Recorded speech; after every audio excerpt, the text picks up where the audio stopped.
नगर परिषद दिग्रजच्या सार्वत्रिक निवडणुकीचे शिवसेनेचे प्रभारी बाळासाहेब दौलतकर यांना वाढदिवसाच्या हार्दिक शुभेच्छा। शुभेच्छुक श्री विजय भाऊ इकडे दिग्रस, श्री अर्जुन भाऊ जाधव माजी तालुका कृषी अधिकारी दिग्रस।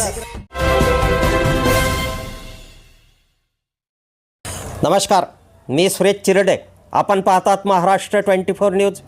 प्रधानमंत्री भारतीय जनऔषधी केंद्र दिग्रसला 1 वर्ष झाले पूर्ण। प्रजासत्ताक दिनाच्या शुभ पर्वावर रक्तदाब मधुमेह शिबिराचे केले आयोजन। गजानन टॉकीज दिग्रसजवळ असणारे प्रधानमंत्री भारतीय जनऔषधी केंद्राला 1 वर्ष पूर्ण झाल्याबद्दल व प्रजासत्ताक दिनाच्या शुभ पर्वावर आज दिनांक 26 जानेवारी 2026 रोजी मोफत ब्लड प्रेशर, ब्लड शुगर व जनरल बॉडी चेकअप कॅम्पचे आयोजन करण्यात आले। या कॅम्पमध्ये 150 रुग्णांनी लाभ घेतला। यावेळी राहत क्लिनिक दिग्रजचे डॉक्टर सदफ आरिफ पोटेवाले व डॉक्टर मोहम्मद जुनेद यांनी तपासणी केली। रुग्णांना यावेळी त्यांनी मोफत सल्ला दिला। यावेळी जागृती सतीश मेहता यांची प्रमुख उपस्थिती होती।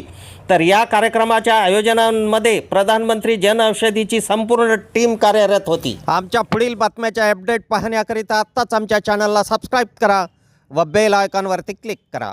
धन्यवाद।